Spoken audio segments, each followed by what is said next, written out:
ಇಂದಿನಿಂದ ಸುತ್ತೂರು ಜಾತ್ರಾ ಮಹೋತ್ಸವ ಆರಂಭ ಆಗುತ್ತೆ. ಮೈಸೂರು ಜಿಲ್ಲೆಯ ನಂಜನಗೂಡು ತಾಲೂಕಿನ ಸುತ್ತೂರು ಜಾತ್ರೆ ಬಹಳ ವೈಭವಪೇತವಾಗಿ ನಡೆಯುವಂಥ ಜಾತ್ರೆ. ಈ ಬಾರಿ ಕೂಡ ಅದೇ ವೈಭವ ಮರುಕಳಿಸಲಿದೆ. ಸುತ್ತೂರು ಜಾತ್ರೆ ಅಂತ ಹೇಳಿದ್ರೆ ಅದು ಇಡೀ ರಾಜ್ಯದ ಗಮನ ಸೆಳೆಯುವಂಥ ಜಾತ್ರೆ. ಫೆಬ್ರವರಿ 11ರವರೆಗೆ ಜಾತ್ರಾ ಮಹೋತ್ಸವ ನಡೆಯುತ್ತೆ. ವಿವಿಧ ಕಾರ್ಯಕ್ರಮಗಳು ಇರ್ತವೆ. ಇವತ್ತು ಕೊಂಡೋತ್ಸವ ಇರುತ್ತೆ. 7ನೇ ತಾರೀಕು ಹಾಲರವಿ ಉತ್ಸವ ಇರುತ್ತೆ. 8ರಂದು ರಥೋತ್ಸವ, 9ರಂದು ಲಕ್ಷ ದೀಪೋತ್ಸವ, 10ರಂದು ತೆಪ್ಪೋತ್ಸವ ಇದೆ.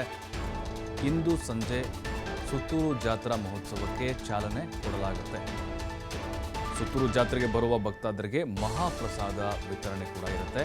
ಲಕ್ಷಾಂತರ ಸಂಖ್ಯೆ ಭಕ್ತರು, ಬರೋಬ್ಬರಿ 25 ಲಕ್ಷ ಭಕ್ತರಿಗೆ ಪ್ರಸಾದ ವಿತರಣೆಗೆ ಈಗ ಎಲ್ಲ ತಯಾರಿಗಳನ್ನು ಮಾಡಿಕೊಳ್ಳಲಾಗ್ತಾ ಇದೆ. ಸುತ್ತೂರು ಮಠದ ಮುಂದೆ ಕೆಲವೊಂದಿಷ್ಟು ಕಲಾಕೃತಿಗಳು ಕೂಡ ಗಮನ ಸೆಳೀತಾ ಇದ್ದಾವೆ. ಆ ರಥ ಕೂಡ ಆಲ್ರೆಡಿ ತಯಾರಾಗಿದೆ.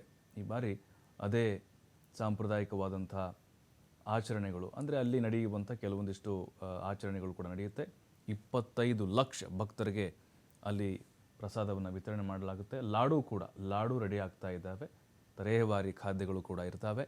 ಇವತ್ತು ಸಂಜೆ ಅದಕ್ಕೆ ಚಾಲನೆ ಸಿಗುತ್ತೆ.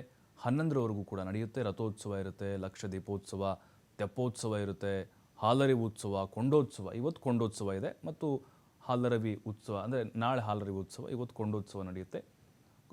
ಈ ಕೊಂಡೋತ್ಸವದಲ್ಲಿ ಪಾಲ್ಗೊಳ್ಬೇಕು ಅಂತೇಳಿ ಸಾಕಷ್ಟು ಭಕ್ತಾದಿಗಳು ಕಾತರದಿಂದ ಕಾಯ್ತಿದ್ದಾರೆ.